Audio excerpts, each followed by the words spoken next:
play at the moment, sort of 10,000 foot view. Legal in how many states? Doctor in how many states? Sure. It's still 30,000 foot view. It's still federally prohibited. It's still a Schedule I narcotic, meaning it has no medical benefits whatsoever, nor is it fit to even do any research on. End of story. We don't want to know anything else. Having said that, there's been a lot of change at the state level. So at the state level, earlier this year, we're up to 29 different states permitted either as recreational or adult use, or medical, or a combination of both. And some of those states also, even though they may not be open to its rec or medical benefits, they do recognize hemp or industrial hemp for the use of it for... I've heard white widows being grown in Kentucky or something like that. With the caveat on that discussion that this changes almost every day. Really? The state laws and even to an extent the federal laws are shifting, and so as far as how many states are legal today as of the publication of this documentary, it'll probably be different. So each state comes up with their own referendums or their own ways of adopting the laws. It's constantly changing. Yeah, but it's a nightmare. And then there's even a handful of states where they can just pass it through the legislature. But we're up to a majority of the states in the United States permit it in some way, shape, or form. We're really close to numbers where I think a really good example is what else has ever been prohibited by the federal government yet acceptable at the state level. A really good example would be same-sex marriage, maybe interracial marriage. There was or maybe the prohibition on alcohol. Again and again, we're getting to numbers where when the federal government finally overturned it, the prohibition, it was around probably anywhere between 25 to 35 states finally okayed it or green lighted it. So we're getting to critical mass. The biggest thing that's hit in the last 6 months, maybe last year, is that California finally went to adult use as well. California is the gorilla in the US market. It is a gargantuan market.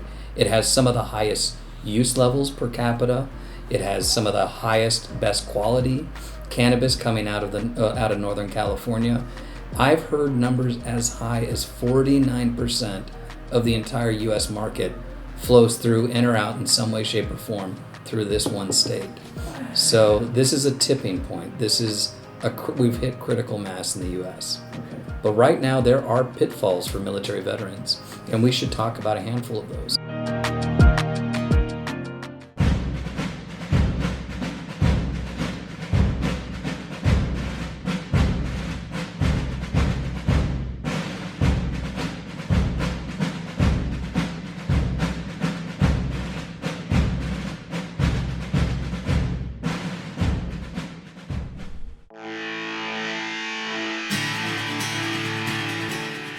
The bulk of June was spent riding all over the San Francisco Bay Area, scouting locations, filming interviews, and organising all of the moving parts of VETSGROW. Plus we had to get Al's garden from the warehouses of Hawthorne Gardening Company, our donor, to Al's garage where we were going to set it up. Here we are in the Chateau Duncan. Won't call it that. And look at what's just turned up. We have wonderful toys. So we have our tent here, which we are going to be putting up at some point in the near future. We have our CMH 630 here. Going for the full sunlight approach. Carbon filter, fan, clip fan for indoors, extender cable, fixed flow pump, that's for the liquids, for the drip emitters I'd imagine. That's ducting, yeah. Oh right, there you go. We have some ideal air ducting, pH kit, drip emitters, time plugs, water spray bottles, drip emittery stuff, saucers, clamp for the ventilation, pots, and some netting, trellis netting. We're going to get cracking and start putting this thing together and get a time-lapse camera. As this was the first grow tent that I or Al had put together, we planned to make a short video about just how clear the instructions were. But instead we misplaced them somewhere in transit, so we decided to rely on cold hard logic, which certainly got the job done. Eventually. However, it did serve as a lesson that nobody should be intimidated by setting up a grow tent, even as a rookie. Simply be patient, you'll get there in the end. So that's how not to put up a tent. With the tent set up, all we needed to do was set up the garden equipment and install the clones from our kind donor, Dark Heart Nursery, which was, as it turns out, easier said than done. You see, the VETSGROW team came together to try and start a movement, not to get our veteran student, or any veteran for that matter, in trouble with the law. But with the state of cannabis legalization being in constant flux, it meant that we'd have to make sure we crossed all our T's and dotted all our I's. Which was why we enlisted the advice of two legal experts working in the field. Law partners Bo Epperly and Robert Elam of Epperly Elam LLP. They're going to be talking about the legal status of dabbling with the green. And, as I'd suspected, it's in a very grey area, one that's trapped in a legal fight between state and federal law. I don't know why you wanna treat me this way.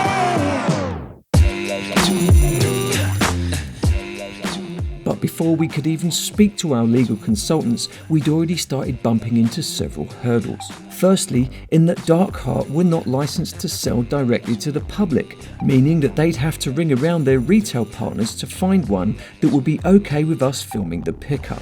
Then there was the process of actually getting them to Al's garden. Al was already overcommitted with his veteran volunteer work and so couldn't take the half day necessary to go pick them up. And my personal transport is wholly inappropriate for safely carrying 6 baby clones in the middle of a California heatwave. But Aaron told me not to worry and said he'd arranged some secure transport.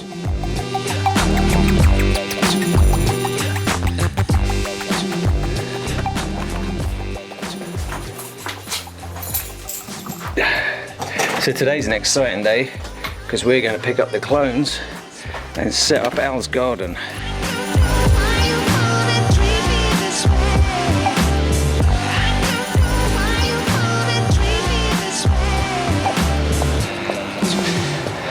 So this van is bulletproof. If you ever look at these locks, it's crazy. Look at that. These doors weigh a ton.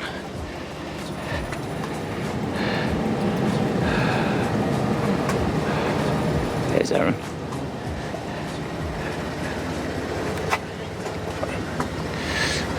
Let's wait for him to finish phone call.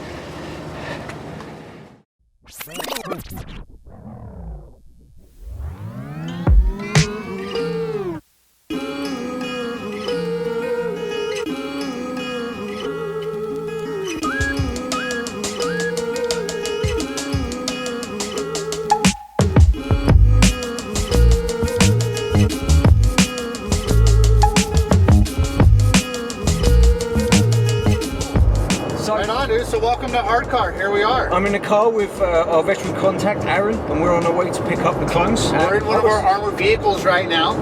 This thing is a beast. It's more armor than I had when I was in Iraq. So I feel Seriously? I swear to God. Oh my God. When I was in Iraq, we had Humvees. They were soft shell, meaning they weren't armored.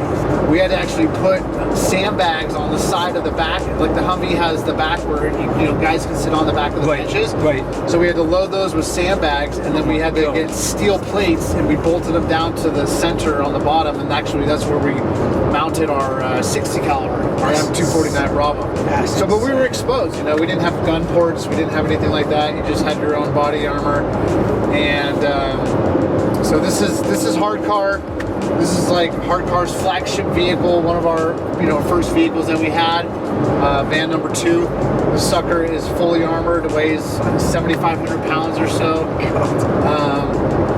and we've got armor all the way around.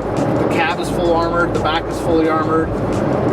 In the back we have a safe mounted to the floorboard to carry cash, and so it's even. So this is a safe, and then you have a safe inside the safe. Right. So tell me, what do you normally? So our typical week at Hardcar is we're moving product. We have clients in the cannabis world that that we're moving their product for in the Bay Area, Sacramento, Los Angeles, San Diego area. So we will go to their manufacturing facility. We go over there, we go pick up their product, and then we go deliver it to the dispensaries or delivery services that are carrying their product. So it's not just raw product, you actually carry them finished. Yep, exactly. So yeah, we don't just transport flower, raw flower. We transport all types of cannabis products, whether it's oil, pre-rolls, edibles, flour, trim, tinctures, etc. Vape cartridges, everything.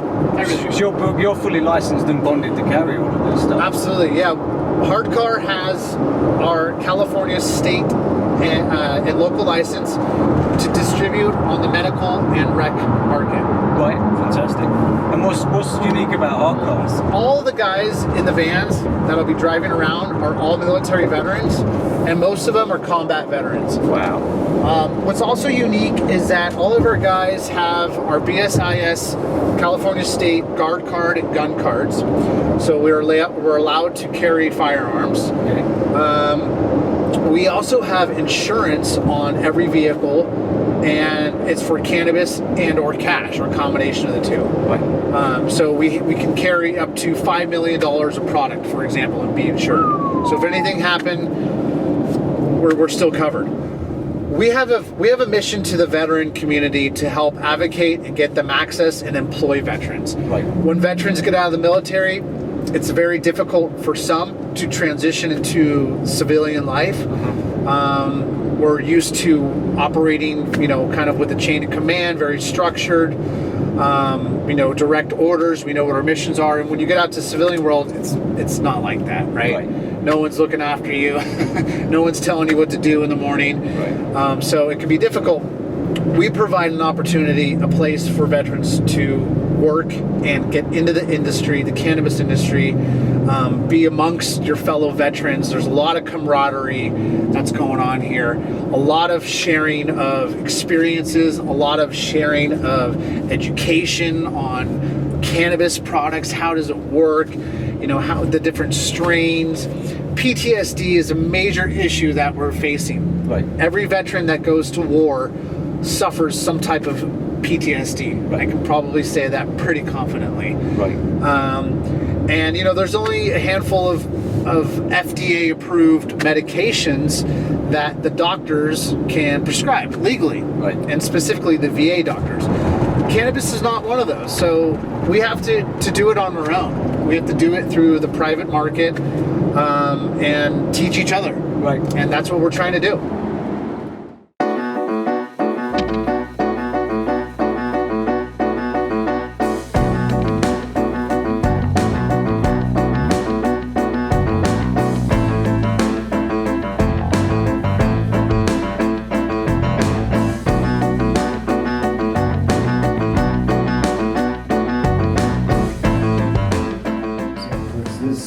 Let's hit into it. So which states specifically should we start with the sort of warning level?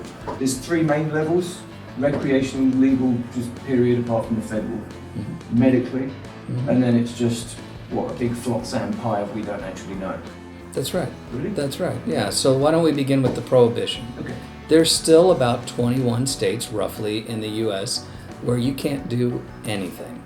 Now, there might be this industrial hemp thing that you explore, but to be quite honest, for purposes of a military veteran and what they want to do in their home or whatever, there's about 21 states that are they are in line with the federal government, and they don't want to see this, and there's criminal penalties associated with it. They are mostly in the South and some parts of the Midwest. A really great example would be Georgia, Alabama, Kansas, Nebraska. You can kind of march through in the belt, the southern belt, and then just going up the Mississippi River. You should be careful. Obviously, on the coastal side, the blue states or whatever, generally there's more acceptance. So, for example, with medical, while there's prohibited in 21 states, the other 29 they permit it for medical use. And usually there's a component of personal use, non-commercial, that's associated with that. And then if we go to adult use or rec, still a vast majority of the states do not allow for adult use or rec, meaning you just buy it like as if it were alcohol or cigarettes. Only about 9 states are you allowed to do that. About 41, no. So if you're a military veteran coming into this, don't think of it as if it were alcohol or cigarettes. You really need to look at this as you need it for some chronic pain or issue that you have. Your VA hospital is not really addressing your chronic symptoms. You've tried other alternative treatments that have failed, and now you're slowly thinking, you know what, I want to look at the medical benefits of this. I want to play it slow, take it slow here, and I only want to look at personal use. For a medically legal state, is there some specific precautions they should take, or things they should look at before even going out and finding genetics and figuring out if they can grow? You have to understand there's still a great tension between federal and state law. And regardless of what state you're in, or whether you're medicinal or recreational, it's still illegal on a federal level. And that's concerning because there really is no safe harbor with respect to the federal law. With respect to medicinal states, or states that allow medicinal marijuana, there's a whole host of different issues, even interstate. For example, in California, we have a state statute that says medicinal cannabis is legal. You can sell it, you can under the appropriate licensure. But each local region, each county or city also has to provide that kind of licensure. So the pitfalls are to rely on state law and not abide by your local ordinances. And each local ordinance varies. So it really is geographically dependent on where you are with respect to what exactly you can do, and it's complicated. Even as attorneys, a lot of attorneys that we speak to on a day-to-day basis, we're still trying to catch up because the laws are changing. And when I say almost every day, it's not hyperbole. It's real. There are constantly provisions that are coming up on the state side, on the local side, emergency regulations, addendums, bills that come up that it's just really hard to track. But you have to, with that all said, you have to keep track of what's going on in your locality. Now, as far as use goes, from a state level, in a state that is where medical cannabis is legal, you can use it, and you can use it for medicinal purposes in your own home or behind closed doors or whatever. But that still doesn't alleviate the tension with respect to federal law. So is there a sort of general piece of advice if you're a veteran in a state where it might be questionable? Go to the state website first, check there, and then look at your local county site or something. I'm still unfamiliar with the structure. I've been here 15 years. One right out of the gate website, Americans for Safe Access, ASA, is a really good place to start because they're also posting studies. It's a really good way for them to also read up on it because they're probably not getting great. There's not a lot of, we'll get into this a little bit later, a lot of doctors that you can go to. There's not a lot of lawyers. There's not a lot of professionals that you can go to. The first thing that I see that a lot of military veterans do or people in the space is, all right, I don't even really want anyone to know that I'm doing this. So I'm going to do a small personal grow for myself in like a backyard or something. And there's some wisdom to their thinking, actually. For example, you don't fly across state lines with any of this stuff. There's a first rule.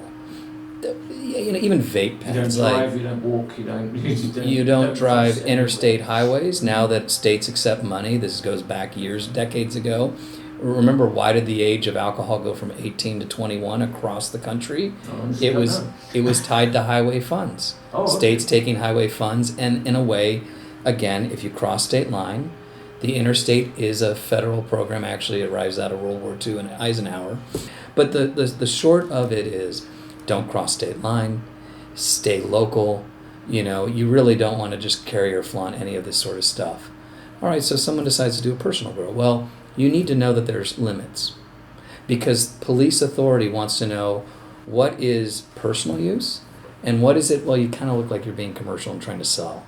And it's similar to like when you go travel abroad and they do the customs and they want to see, no greater than $10,000, right? Why are they doing that? Because they're trying to understand whether it's personal, where you have some rights. Because there's this idea of you have some intrinsic rights, right? We have a Declaration of Independence with somewhere. And versus, it looks like you're a drug dealer. And whatever you want to say about the war against drugs, they are focusing on drug dealers. So, all right, you want to do personal use. In California, where we're licensed, and we only really by right can comment about California because we're not licensed in other states, the limits are for possession 8 ounces of usable cannabis for yourself and either 6 mature or 12 immature plants. Now, it's different for every single state, but the general rule of thumb, I'll just, by looking at all the states really quickly, is you really need to have less than 24 ounces of cannabis. Now, again, it goes all the way down to 2 ounces in certain states, so you need to check and verify that. You need to have less than 24 plants. Trust me, you can't really do a commercial operation on less than 24 plants. So you sure as hell want to have less than 24 plants, and you want less if you're in certain states that you need to check. And it generally means, and here's a pretty good rule of thumb, you want to have about 30 to 60 days of a personal supply. When you start socking away massive amounts of supply, that's when they do the bust, that's when they have the photos, that's when they see the stacks. So you do have this carve out for personal use. But I think what you're more interested in is access to quality medical cannabis to relieve your chronic symptoms. And there are problems right now today for you with that access. See, this is what led me personally to VETSGROW, was finding out how much money it was costing veterans to I mean, if you go to a regular dispensary, you're paying retail prices, and that's a lot to be able to afford, especially if you're on a disability pension or something like that. Absolutely. So with the legalization in California in 2018, a lot more taxes have been implemented. There's cultivation tax, there's excise tax, there's local sales tax and state tax. Right? There's a lot of taxes. I mean, people were getting taxed just to give away cannabis, just to donate cannabis, and I know that's being worked on, compassionate, donating. Right.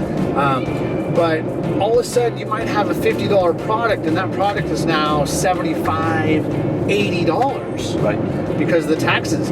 I understand taxes. That's another unique thing that I wanted to just mention about Hardcar and the Veterans Cannabis Group, is that our group and our mentality, our vision is to work with our local city, state, and federal government. We are not trying to be a problem for the government. We want to work with them. We want to advise with them. We want to consult with them. We all served in the military. We love this country. We're not trying to create more problems. We're just trying to bring it to the attention of the government, our governments at power, what we're doing and what we're seeing and what's helping us and what's helping the veterans. And with the number of 22 veterans committing suicide every single day, it's a hard number to really fathom. I mean, what is that even? That's probably a low number, as well.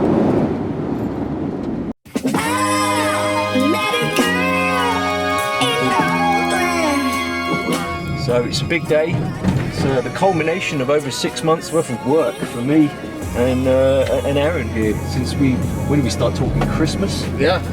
When we spoke on that Boxing Day, the day after Christmas, did you think I was mad? Or As soon as I heard your accent, I was like, what the this guy talking about? I heard some skepticism in your voice. Is this Harborside? That's straight ahead, right? Okay then. It's 8040. So we're coming up on Harborside right now. That's the building. There's a little bit of construction, but we're gonna pull up directly to the front. They know us. We work with Harborside, meaning Hardcar. works with Harborside.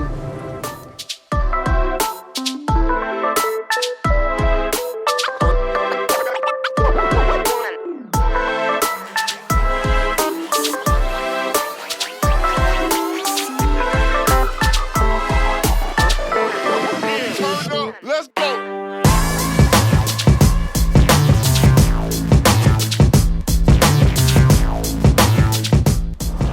All right, see you in a minute. Do it.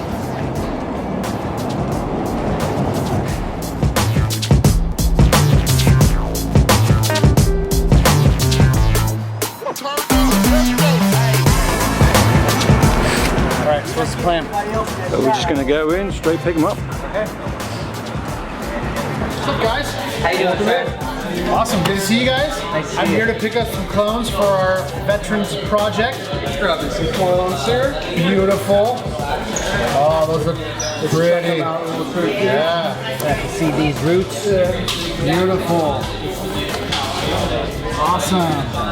So what strains do we have here for our veterans? So we have Royal Highness, Venom OG right here, these two. Okay. These right here. Awesome. So they're going to be a little more indica dominant, Okay, a beautiful. little more stress relieving. And then we also have some Remedy here, some CBD. CBD. Yeah, definitely 20 to 1. Definitely something that we need to get our vets. Shout out to veterans. Definitely. Yeah, for sure. And then the last one here is we got the Blue Dream. Blue Dream. Nice Classic. Sweet. Yeah. Classic, yes. Awesome. These look like amazing, nice, healthy clones. Thank you guys for being a part of this. They want some love. We really appreciate it. Yeah. We'll get them to the right guy. There we go. Right on. Appreciate it. Awesome. I'll take that box, please. Is that cool? Can I use that box? Oh, yeah. Okay. Awesome. The box for you. Beautiful. Smells good. Absolutely, yeah. Great. All of them.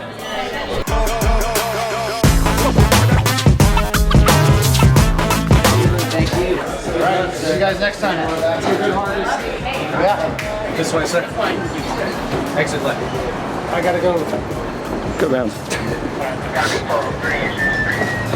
Just do what the man says. Okay. Then go round.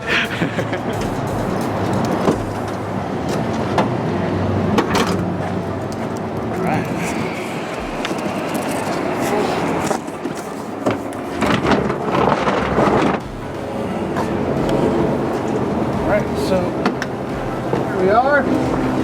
Boom, clones are now in the vehicle. I'm going to turn the AC on.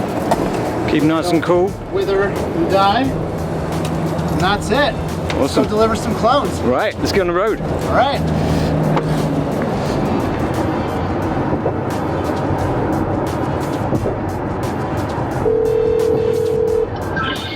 Yo, What's cracking? We're done with Harborside. sweet, good job. Dude, we How'd it go? Great, dude. We got all kinds of footage inside Harborside. Picking up the clones. I'm like all wearing my sidearm. I got my vest on. Wait, hold on. Did you get your hair done this morning? I didn't get my... He's quite pretty as it is, if we're honest, mate. I mean, come on. I think you're asking a bit much now. I didn't have time to get my hair done, unfortunately. He did get a pedicure though, so it's alright if we show his toes. Yeah.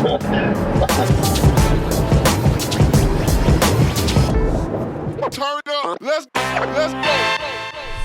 Just, I'm going to quickly text Al, let them know we're coming.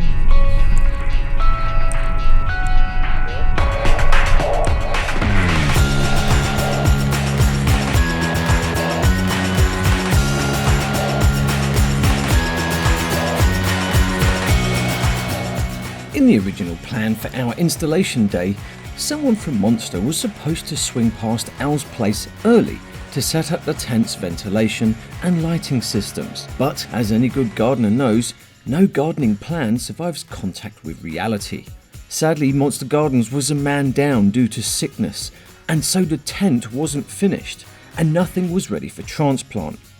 We were now in a race to get the clones bedded in before the heat of the day did them any harm. So we're just pulling into All right. Alan's place now. Here we are. We're at Al's house. We're going to deliver these clones.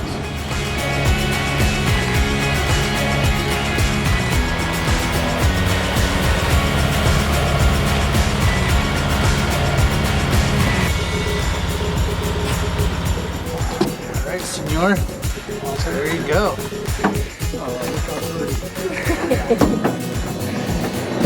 Still safe and sound from Dark They make really good clones. Yeah. Yeah, we went down there. They're nice and healthy. A couple weeks We've ago. got all of you. That's what they all are. Although I just had a horrible thought. They've been moved around. I think they've got labels in them, but a couple have Only fallen one out. of them. Here's the tent. Right, let's get it all set up.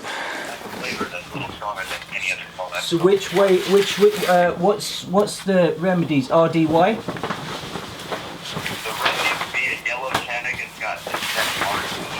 Right, there's one remedy. The other yellow tag says SDL.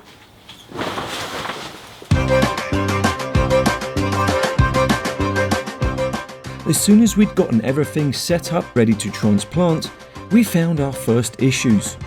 The strain labels had fallen out, but worse than a little ID crisis was my first rookie error.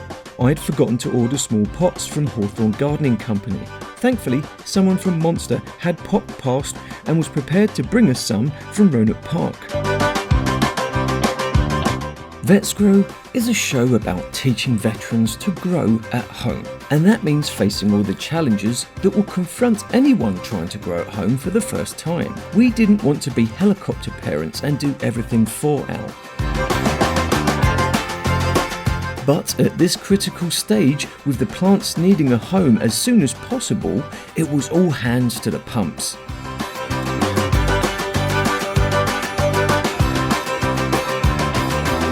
We are just transplanting into tiny small cups. What size are these? These are like 3.5 inch. Okay.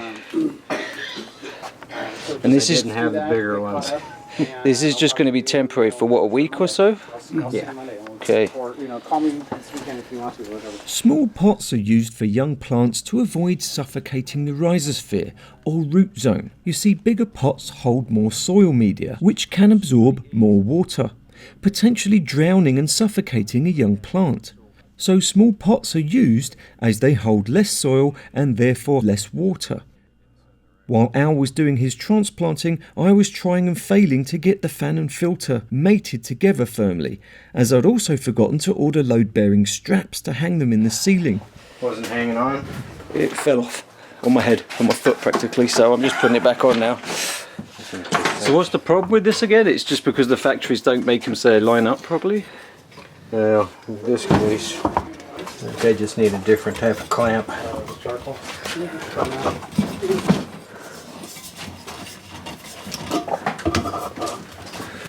What should we do as a short term? Like put it on the floor for now? Yeah, we can do that for the moment. And then I can get some different clamps from the shop and bring them back. Okay. Because, yeah, it's that.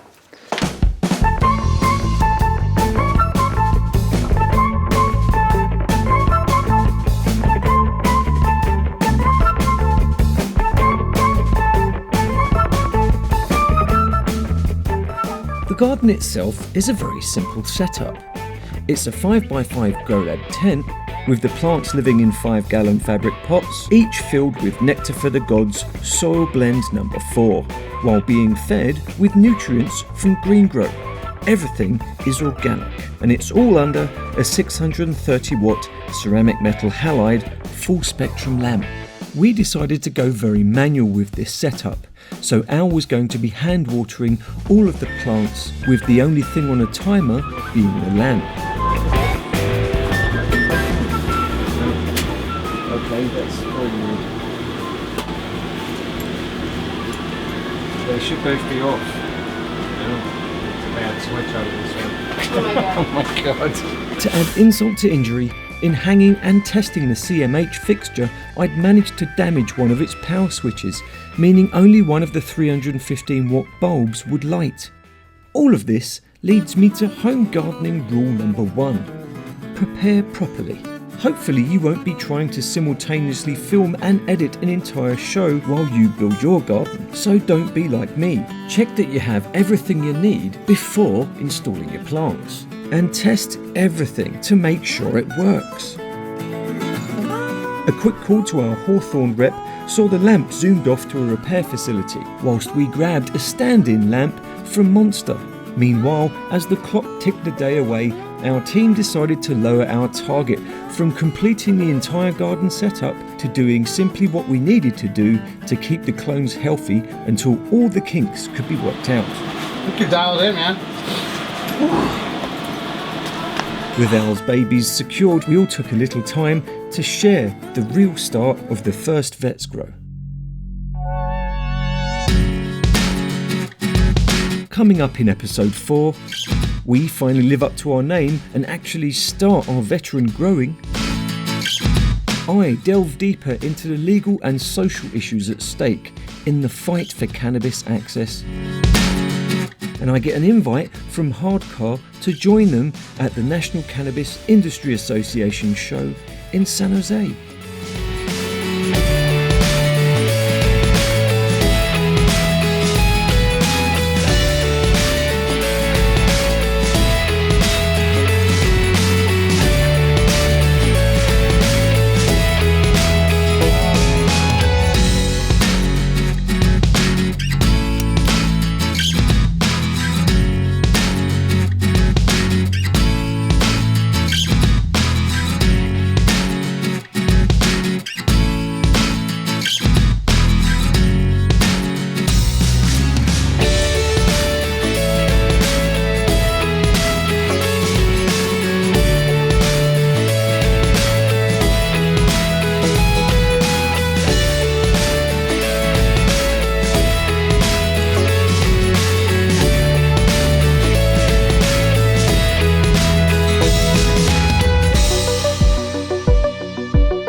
Pups. Nothing? Nothing at all? Nothing? Nothing? Nothing?